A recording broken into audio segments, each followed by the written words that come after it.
Cute things turning out to be deadly monsters isn't exactly a new concept. We've seen it throughout movies and video games throughout the years. The 1984 horror comedy Gremlins introduced us to Gizmo, and after being exposed to water, ends up spawning more versions of himself in a very painful and gross scene. After his spawns end up eating after midnight, they turn into these gross gremlins that end up terrorizing the entire town. We also can't forget the iconic Child's Play movies from the 80s as well, starring a seemingly innocent child's toy possessed by a serial killer named Chucky. In video games, we saw cute designs turn evil long before the summer of 2014. In Silent Hill 3, released in 2003, we got to meet Robbie the Rabbit, the bloody hair icon of the Lakeside Amusement Park. One of my favorite evil mascots is Monokuma from the Danganronpa franchise. A cute monochromatic robot bear that is trying to get students to kill each other but doesn't shy away from indulging in the bloodshed himself. We also can't forget the creepypastas of the early 2010s, where people would write cringy horror stories about children's video games and other TV show characters. We can't forget Sonic.exe.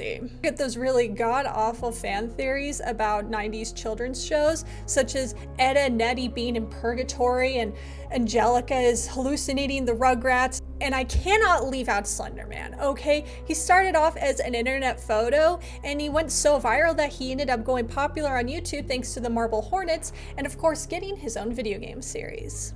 I could go on for an hour talking about this genre of horror, but that's not why we're here today. While cute but deadly isn't a new concept, Mascot Horror is a new genre of games dominating the indie horror scene. What was one man's Hail Mary created a worldwide phenomenon and an entire new subgenre of horror. Love it or hate it, Five Nights at Freddy's has had a huge impact on gaming, but recently the genre has been rather stagnant. Today I want to deep dive into the mascot horror genre and talk about its beginnings, its peak, and its current state in the world of gaming.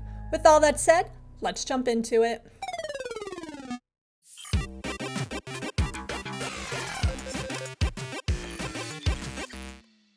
In August of 2014, a little unknown game called Five Nights at Freddy's released quietly on Steam. The game blew up overnight as YouTubers played it, getting millions, if not billions, of views. Freddy and Friends skyrocketed into popularity, and the internet collectively shit its pants when the sequel was announced. This was the beginning of Mascot Horror. Because FNAF was made in a user-friendly game engine called Click Team Fusion, aspiring game developers began to make their own FNAF fan games. While some took the Fredbear critters and made their own stories with them, others took the overall concept of FNAF and made their own characters and stories. Notable games from this era include Pop Goes, Five Nights at Candy's, Those Nights at Rachel's, and many more.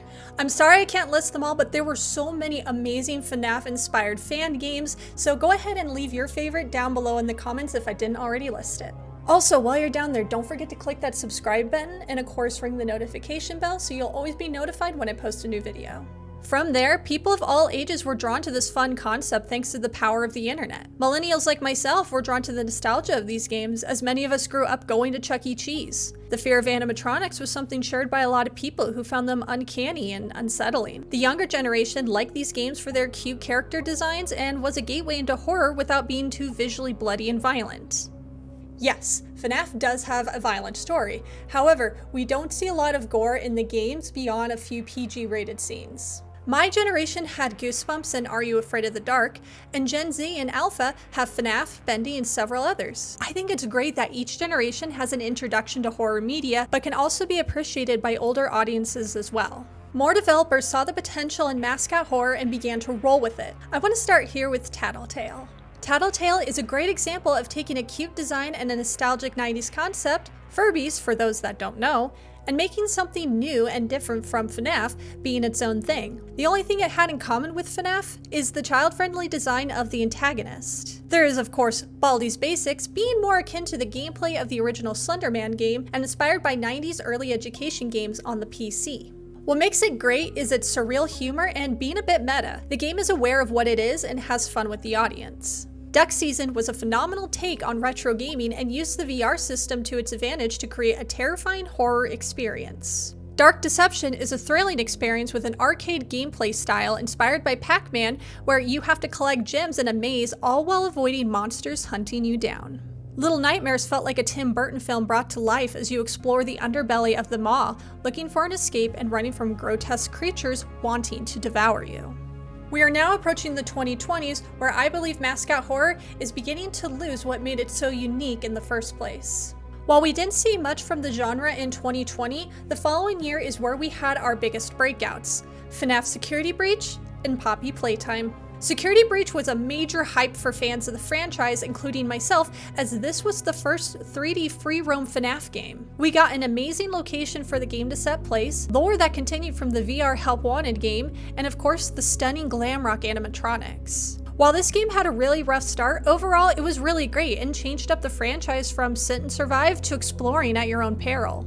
I believe the original FNAF, FNAF 3, Sister Location, and Security Breach had the biggest impact on the franchise, introducing us to well-designed and memorable characters along with the most impactful story pieces to the overall narrative. However, it had been a while since we had a breakout franchise since Bendy and the Ink Machine, but all that would change in October of 2021. Poppy Playtime hit the scene with a bang with Chapter 1, with Huggy joining Freddy Fazbear and Bendy the Demon in the Mascot Horror icon lineup. With a unique way to solve puzzles using the grab pack and a scripted chase sequence that would leave players shivering in their gamer chairs, Poppy and Pals left a lasting impression on fans, cementing itself as a powerhouse in the indie horror scene. After the release of Poppy Playtime, this is where we begin to see the decline in Mascot Horror. From here, it feels as though developers of these games are no longer trying to create something unique, but are trying to make the next instant overnight hit and sacrificing quality for it. Unlike the peak era of Mascot Horror, where everyone was trying to create a unique story and setting with standout marketable characters, this current era feels like most of these games are cut and paste games that came before it, as if they're all looking to be the next viral YouTube sensation. In Security Breach, despite having several iconic locations, such as Parts and Service and the main dining hall, the one we see the most recreated in other games is, of course, the daycare. We see this in Gartona Ban Ban, Playtown, Joyville, Baki, Muzi, even Poppy Playtime Chapter 3 is guilty of using this setting. The evil daycare vibe is becoming repetitive and boring. Having the colorful play area maze has lost its awe and now feels like a requirement to have in your Mascot Horror game. The setting, location, and stories are now becoming too predictable. It gets harder to tell these games apart when they all have the same basic plot. It was a place where children once lived or played. Mass number of people or children went missing. Experiments done on children or employees. People turned into twisted versions of that mascot, and you are a now returning employee or parent wanting to find out what happened. I understand Mascot Horror is defined by its tropes and themes, but there is a difference between making a game to fall in that genre and just outright using the exact same plot but with some name changes. Gartona Ban Ban released in early 2023 to a rather baffling reception. The game quality being pulled into the spotlight with character models not well optimized, odd designs, and overall lackluster gameplay. At first, some thought this game was a parody of Mascot Horror due to the low quality of the game, and with new chapters of the game releasing within a few months of each other, as of this video, chapters 1 through 7 are released, with the mysterious exception of chapter 5 having a Steam page but not yet playable. Gartona Ban Ban went viral for the wrong reasons, and despite its questionable quality, has garnered a passionate fanbase. Over the last year, we have seen several Mascot Horror games trying to recreate the virality of Gartona Ban Ban by trying to rush out games. Video games are not easy to make. It's an art form, an interactive way to tell a story. With that said, these recent games being released every few months are kinda slopped together. The stories are all the same and just bare bones with no mystery or intrigue. All the character designs look the same, being big blobby monsters with fur and sharp teeth. The gameplay is the same, where you just wander around, solve simple puzzles, end segment chase sequences, and then cut to black to tell me to wait for chapter 2. While Bendy started the trend of scripted chases sequences in Mascot Horror, it definitely became a popular staple after Poppy Playtime, and now everyone wants one of those scenes in their game. We see it in Indigo Park, Ban Ban, Joyville, Muzi, Playtown, Baki, Oh shit, don't get me started on Baki. We can't forget how Muzi, for a handful of days, had a character design that literally looked just like Huggy Wuggy. Like, are you serious right now? Joyville looks like they just saw that sequence of the daycare and Security Breach and said, yeah, that will make a great location for an entire fucking game. Playtown just feels like a damn fever dream, with the design of the location not making like any sense, since it's supposed to be like a play center, I guess. I don't even know at this point. Circus of Tim Tim is just another Garden of Banban. It just takes place at a circus instead. It even has the same naming convention. Garden of Banban. Circus of Tim Tim. What happened to creativity in the mascot horror genre? What happened to innovation in storytelling? Well, honestly, I blame the internet. Specifically, YouTube.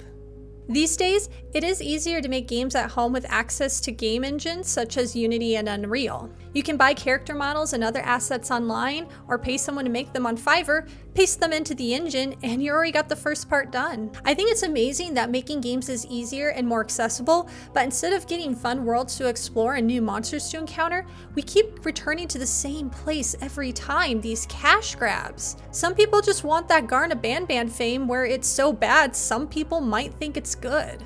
Like how Bendy's gameplay was BioShock inspired, there are so many other horror games, movies, and books from the past I would love to see implemented into the mascot horror genre. Why not take inspiration from Stephen King's Children of the Corn and make a haunted city that was once inhabited only by children with gameplay inspired by the original Silent Hill? Instead of these mascot creatures being man-made, we see more paranormal phenomena like ghosts and demons, how we saw in Tattletale and Amanda the Adventurer. I think it would be really cool to bring back the clock tower gameplay or point and click like at Dead of Night. Why does the lore and stories always have to be about some madman experimenting on humans and the plot becomes lost and disjointed that you can't keep up with it? Give me a human story with characters dealing with complex emotions. A protagonist with a deeper motivation beyond, I want to return here because I want to know what happened.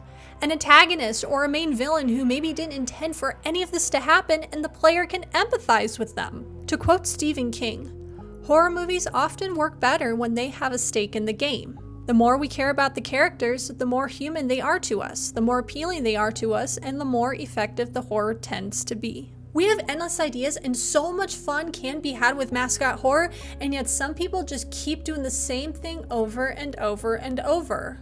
But just because this is what we're seeing a lot of doesn't mean it's all bad. In fact, there have been some phenomenal mascot horror games that have come out in the last year that are honestly top tier and some of my personal favorites. While Indigo Park did repeat some of the same things we have seen before, it gave us a unique setting of a traditional theme park instead of an indoor children's play park. I like that our character isn't some parent or ex-employee, but is just a kid who wants to do some urban exploring and reluctantly gets pulled into something they weren't prepared for. Amanda the Adventurer was a fun play on point-and-click games as well as some traditional puzzle solving and requires multiple playthroughs to unlock all the secrets. The inspiration pulled from the early 2000s children's shows like Dora the Explorer and even the mid-90s Blue's Clues was nostalgic and creepy because we all experienced that awkward silence with Dora after she asked us a question. It played less on the idea of man-made monsters and went the route of paranormal demons and cults. Bunny Graveyard is a mysterious pixel-style game with a more fantasy horror style.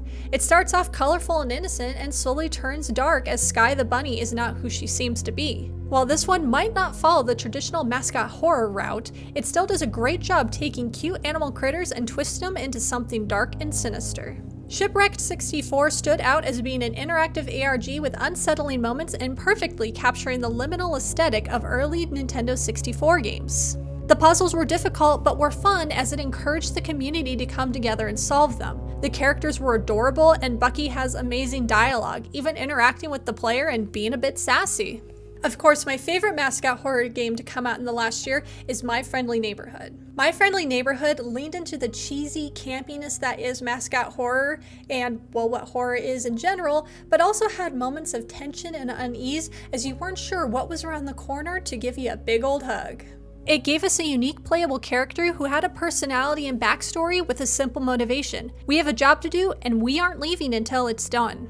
What I really loved about it was how the puppets weren't some dark twisted experiment, but instead they were just alive and it was accepted in that world. They're kind of like how the Muppets and Sesame Street characters are treated in our world. While we all know they are controlled by talented puppeteers, Kermit is not just a character, but a movie star with his own star on the Hollywood Walk of Fame. We see Elmo and Big Bird as guest stars on talk shows. The characters in a sense are alive and real and not just puppets. The gameplay was inspired by Resident Evil with its item and save system. You can't kill the puppets, but you have limited duct tape to incapacitate some of them. There are limited resources throughout the game and you have to decide when is the time and place to use them. Also throughout the game, you can decide how to help each of the characters because in the end, they aren't evil.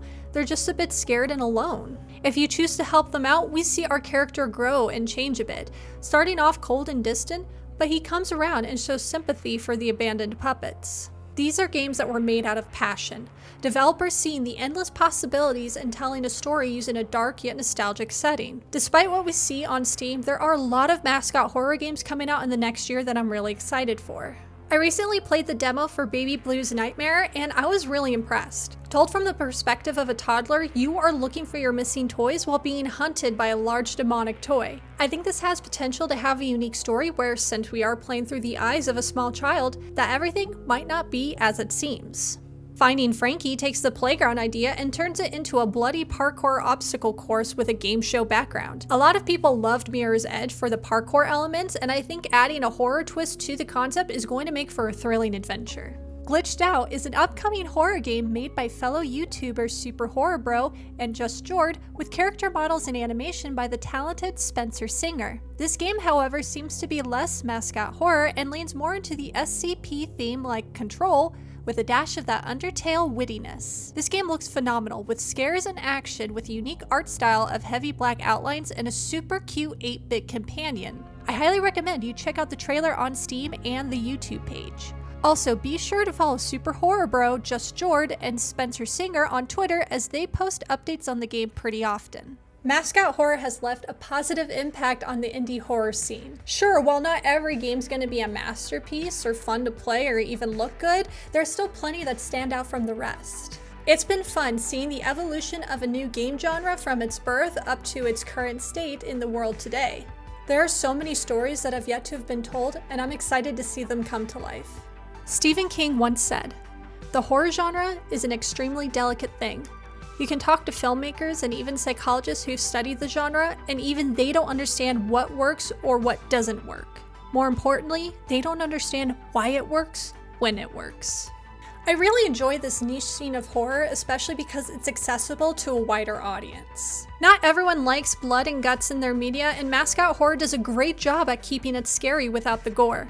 I think having a media that introduces younger audiences to horror is amazing, as they will eventually turn to more mature horror as they grow up. For my generation, it started with Goosebumps, and we eventually started watching the scarier stuff like Nightmare on Elm Street, Evil Dead, Texas Chainsaw Massacre, and so many more.